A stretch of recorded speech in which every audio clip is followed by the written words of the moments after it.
Surface area volume, ये एक बहुत ही वास्ट टॉपिक है जिसको 4 क्लासेस में हमारे सारे बोर्ड्स डिस्ट्रीब्यूट करते हैं, 7th 8th 9th 10th। तो ये बहुत इंपॉर्टेंट टॉपिक है और ये काफ़ी वास्ट है, स्प्रेडेड है। और आज के वीडियो में आप ऐसा कोई पार्ट नहीं है जिसे आप स्किप कर पाएंगे, आप सोचेंगे कि इसको छोड़ देते हैं, क्योंकि हर चीज इतने बारीकी से समझाई है कि मैं रिक्वेस्ट करूंगा कि आप किसी भी पोर्शन को स्किप ना करें, बस वीडियो को ध्यान से देखते रहें। चलिए, तो without wasting time let us start with the first part.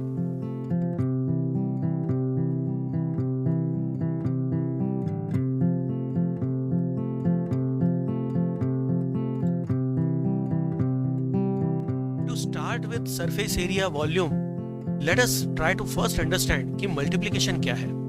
ये बहुत ही बेसिक टॉपिक है, पूरा ध्यान देके आप समझिए, एक नया नजरिया दे रहा हूं आपको, और इसके बाद आपके लिए ये टॉपिक बिल्कुल ऐसा हो जाएगा कि आप कहेंगे वाह, ये टॉपिक तो सबसे इजी टॉपिक है। चलिए, तो concept of multiplication, what exactly is multiplication. एक सिंपल एग्जांपल लेते हैं। अगर मैं आपसे कहूं 2 into 3 करना है, तो आप कहेंगे सर आता है, टेबल आते हैं, कोई बड़ी बात नहीं है। ओके ठीक है, पर इसको एक नया नजरिया दीजिए। क्या इसका मतलब ये नहीं है कि आप 2 को 3 बार जोड़ दें, 2 + 2 + 2।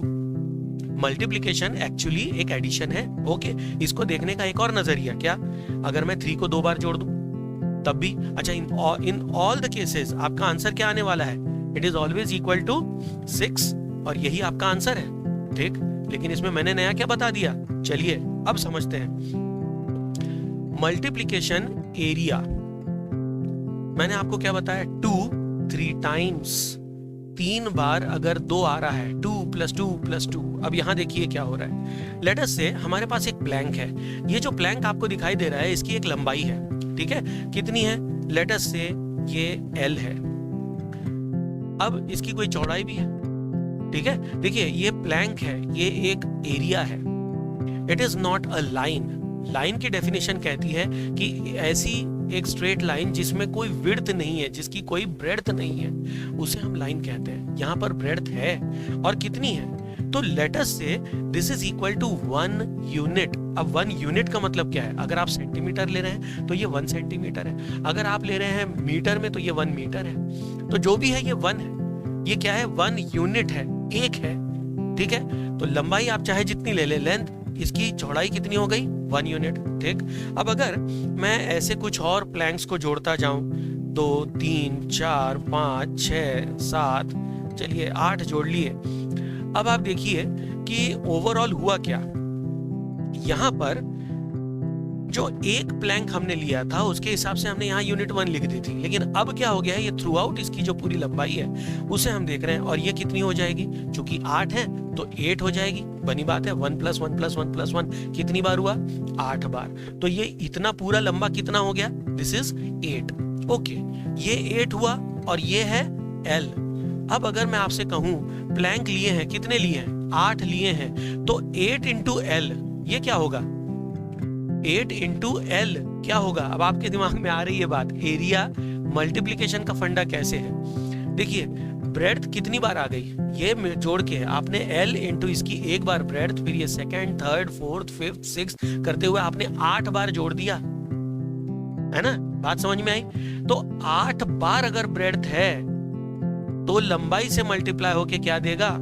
Finally area. तो L × 8 is nothing but it is area. देखिए, आपने L लाइन से जोड़ दिए, ठीक है। कितनी बार जोड़ दिया? 8 बार जोड़ दिया, तो L × 8 हो जाएगा, ठीक है। ये तो 8L। आ गई बात समझ में? ये एक नया नजरिया है। एरिया ऑफ रेक्टेंगल मिल गया, ठीक है। क्या हो गया? L × B। ओके, अब स्क्वायर का क्या होगा? स्क्वायर में क्या होता है? दोनों साइड बराबर होती हैं, तो ये जितना है उतनी बार ये आएगा। मतलब ये अगर कुछ यूनिट्स हैं, 5 6 10 15 20 जो भी है, उसी नंबर से इसको यहाँ पर मल्टीप्लाई करना है। मतलब जितने ये 20 हैं उतने 20 बार आपने वो 1 यूनिट 1 1 1 1 1 1 कितने ले लिए? इधर 20 है टोटल लेंथ, तो यहाँ पर आपने 20 यूनिट्स ले लिए, तो ये बन जाएगा स्क्वायर। इसका भी एरिया क्या? A² आ जाएगा। Okay, done. अब बहुत जोरदार टॉपिक, बहुत शानदार, देखिए ध्यान से। अब हम देखेंगे कि एरिया ऑफ ट्राइंगल क्या होता है, ठीक है। बड़े ध्यान से देखिएगा, बहुत इंटरेस्टिंग है। आप जानते हैं ये क्या है? दिस इज हाइट, ओके अब ये जो हाइट है ये तो चेंज होने वाली नहीं। यहाँ देखिए ये जो इसकी ब्रेड्थ है ये कितनी है टोटल, इस कोने से उस कोने तक, ये पूरी क्या हो जाएगी इसकी बेस, मान लीजिए इसको क्या बोल दिया हमने, इसको base of a triangle. Okay अब इसमें एरिया मल्टीप्लिकेशन समझ में नहीं आया, चलिए इसको देखते हैं एक नया नजरिया। अगर मैं क्या कर दूं कि यहाँ पर इसको दो टुकड़ों में बांट दूं, मैंने क्या किया इसको एक बीच से काट दिया। अब आप सोचिए अगर काट दिया है तो क्या हुआ, ये जो पूरा बेस था ये बेस हो गया अब कितना b/2, तो बेस कितना हो गया, आधा हो गया। ठीक है ओके चलिए अब हम क्या करें, ये जो पार्ट है जो उस तरफ का सेकेंड हाफ है उसको हम क्या करेंगे, उसको रिमूव कर दिया। अब उसको रिमूव करके क्या किया है मैंने, बस उसको पलटा के आपको यहाँ ऊपर लगा देना है। चलिए कितना आ गया, ये पलट के ऊपर आ गया। अब ये जो आया है तो अब आपके सामने एक रेक्टेंगल फिर से बन गया। ठीक है ये हो गई लंबाई मान लीजिए और ये हो जाएगी इसकी चौड़ाई। ठीक अब चौड़ाई कितनी है, क्या ये b के बराबर है ना, अब ये चेंज हो गई, कितनी हो गई b/2, तो l इंटू बी, ध्यान से सुनिए l into B is rectangle, इसकी लेंथ कितनी है मान लो ये है, तो h इंटू b/2 या b/2 इंटू h। अच्छा चलिए लिख लेते हैं, तो एरिया ऑफ ट्राइंगल क्या होगा, length into breadth which is equal to b/2 into h। अब आप देखिए ऊपर कि b/2 इंटू h हो गया, b/2 को अगर मैं अलग अलग लिख दूं तो हाफ अलग हो जाएगा, बेस इधर और ये हाइट। ठीक है तो half base into height, formula कैसे बना समझ में आया है ना, मजेदार चीज, बहुत मजा आने वाला है, आगे और वीडियो देखते रहिए। चलिए अब हम बात करते हैं एक और, अब नया ट्रायंगल ले लेते हैं। कैसा ट्रायंगल, जो थोड़ा सा अलग टाइप का। देखिए वो आइसोसेलेस तो समझ में आ गया, हमने बीच से काट दिया।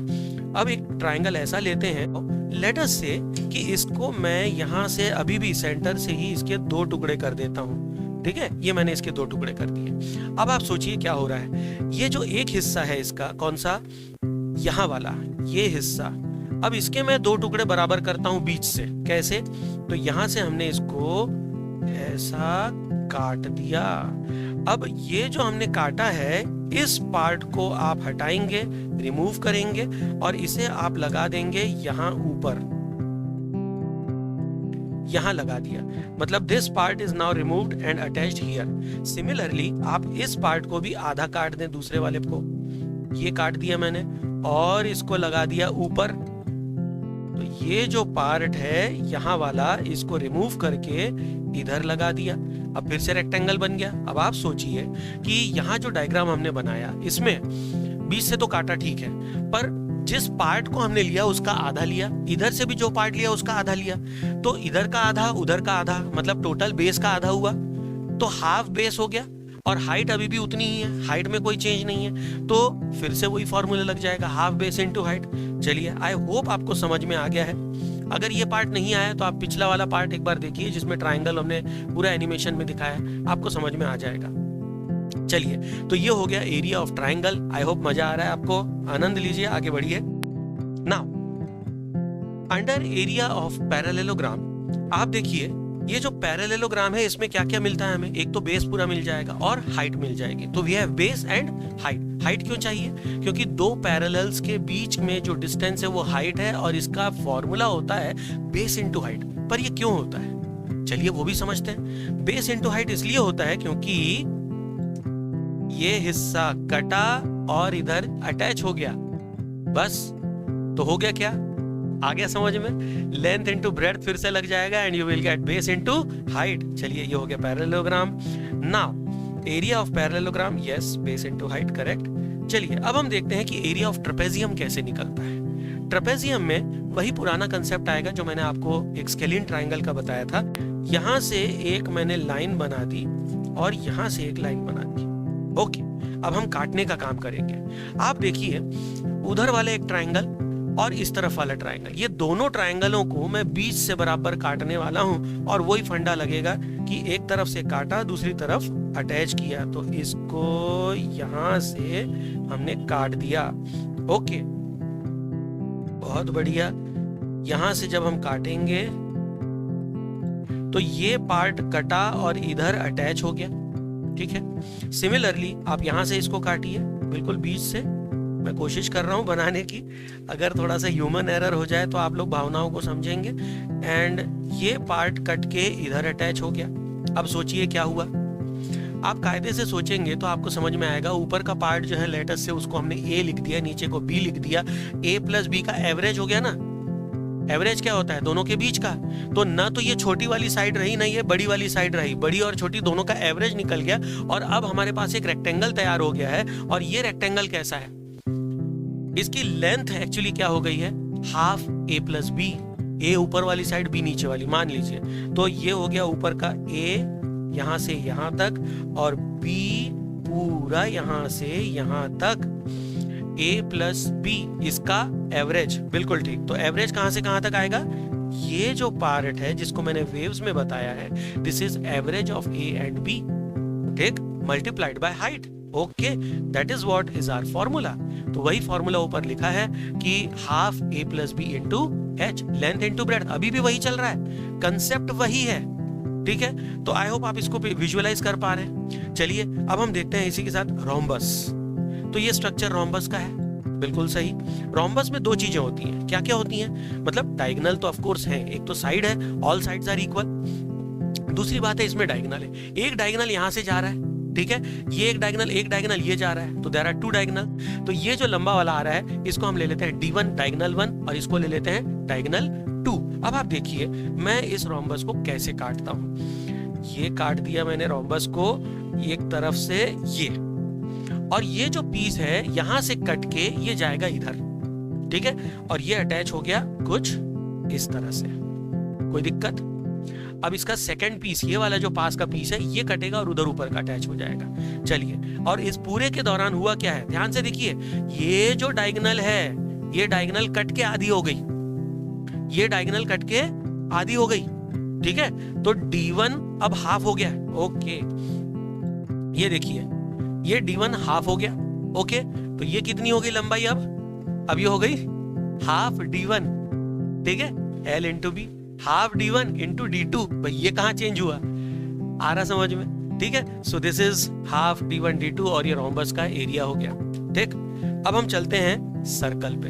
देखिए सर्कल पे मैं कोई ट्रिक नहीं बताने वाला, इसका कोई इलाज नहीं है, क्योंकि जब क्लास 12th में जाएंगे तो इंटीग्रेशन से हम इसके फॉर्मूले को पूरी तरह से डिराइव करेंगे, ठीक है। इंटीग्रेशन के डिफरेंशिएशन ऐसे पूरा कैलकुलस मेथड है, उसमें हम इसको काम करेंगे। तो हमारे लेवल में फिलहाल ये है नहीं, आप इसको सीधा सीधा याद करिए। अब याद करने के लिए बहुत इंपॉर्टेंट एस्पेक्ट क्या है, आप देखिए एरिया ऑफ कोई भी आप ले लीजिए, एरिया L इंटू बी, ठीक है। तो दो डायमेंशन है, लेंथ है ब्रेड्थ है, लेंथ का 1 सेंटीमीटर, ब्रेड्थ का 1 centimetre, centimetre into centimetre, centimetre square. अगर आप स्क्वायर फीट की बात करते हैं, ठीक है, फीट में आपने लंबाई चौड़ाई प्लॉट ले लिया है, प्लॉट की लंबाई चौड़ाई ले ली, तो लंबाई और चौड़ाई, length into breadth, fit fit, ठीक है, क्या हो जाएगा? Square feet. स्क्वायर क्यों हुआ? क्योंकि ये दो बार है। आपको ऐसे ही याद रखना है। कई बार बच्चे इसी बात पे कंफ्यूज होते हैं कि 2πr है या πr स्क्वायर है, तो चलिए इसको भी समझ ले। स्क्वायर, आर स्क्वायर का सीधा मतलब है कि ये एरिया को बता रहा है, क्योंकि एरिया में दो डायमेंशन आते हैं मल्टीप्लिकेशन में, ठीक है। तो यहाँ पर क्या आ गया? R square. तो you will always get centimetre square, metre square, kilometre square वगैरह वगैरह, दैट डिपेंड्स कि आपकी यूनिट काहे में है, ठीक है। तो उस यूनिट का स्क्वायर हो जाएगा, मतलब पाई आर स्क्वायर। ये आपको दिमाग में फिट कर लेना है, it is formula for area. Okay, well and good. Now let us continue with perimeter. Perimeter क्या होती है? पेरीमीटर का मतलब होता है कोई भी आपको डायमेंशन दिया हुआ, कोई भी आपको स्ट्रक्चर दिया है, उसके बाउंड्री को आप पूरी तरह से गिन लें, लंबाई को नाप लें, टोटल लेंथ ऑफ बाउंड्री, उसे कहते हैं पेरीमीटर। तो पेरीमीटर को हम अब, चूंकि हम लोग तो रेगुलर स्ट्रक्चर पढ़ते हैं, तो यहाँ पर हम बात करते हैं, मतलब आई मीन टू से क्वाड्रिलेटरल या कुछ भी हो, रेगुलर हो इरेगुलर हो, बट स्ट्रक्चर हमारा कैसा है? क्लोज्ड है, ठीक है। तो सम ऑफ ऑल साइड्स ये हमने यहाँ पर लिख दिया, ठीक है। इसको याद रखिए, what is perimeter? Perimeter is sum of all side. Very good. अब हम फटाफट इसके फॉर्मूले देख लेते हैं कि अगर सम ऑफ ऑल साइड है तो ठीक, पेरीमीटर ऑफ स्क्वायर क्या होगा? स्क्वायर में all sides are equal, a 4a, बिल्कुल ठीक। So here it is 4a। फिर आता है रेक्टेंगल। रेक्टेंगल में क्या है? लेंथ 2 बार आएगी, ब्रेड्थ 2 बार आएगी, 2 टाइम्स लेंथ 2 टाइम्स ब्रेड्थ, 2 को कॉमन निकाल लीजिए, अंदर बचेगा L प्लस बी, तो ट्वाइस L प्लस बी, और ये हमारा फॉर्मूला हो गया। नेक्स्ट हम देखते हैं रोम्बस। रोम्बस क्या है? वही स्क्वायर को आप थोड़ा सा जो है, ये अगर मान लीजिए ऐसा स्क्वायर है, भावनाओं को समझिए, ठीक है। ऑफ कोर्स उंगलियां बराबर नहीं है, इसको थोड़ा सा हम ऐसे चपटा कर देते हैं, थोड़ा सा स्क्यू बोलते हैं इसको, technically we call it as skew. तो स्क्यू स्क्वायर इज रोम्बस। तो all sides are equal, very good. All sides are equal मतलब फिर वही बात, ए ए ए ए, तो क्या आ जाएगा 4a, ऑफ कोर्स यही हमारा फॉर्मूला है। नेक्स्ट आता है length of perimeter of parallelogram, फिर वही बात, तो ट्वाइस l प्लस b इसमें भी आ जाना है, and that is your formula final. हाँ, सर्कल आपको याद रख लेना है, सर्कल क्या है 2πr, and that is all with your first part of surface area and volume. ये एक प्लेनर पार्ट हम लोगों ने कवर कर लिया है इस वीडियो में। अगले वीडियो में हम सॉलिड स्टेट्स को या सॉलिड स्ट्रक्चर्स को हम कंसिडर करेंगे, जिसमें हम वॉल्यूम और सरफेस एरिया सबको कवर करेंगे। आप इसे कह सकते हैं सरफेस एरिया मतलब एरिया एंड पेरीमीटर में भी। सो that is all with today's video. I hope आपको ये सारी बातें समझ में आई, आनंद आया।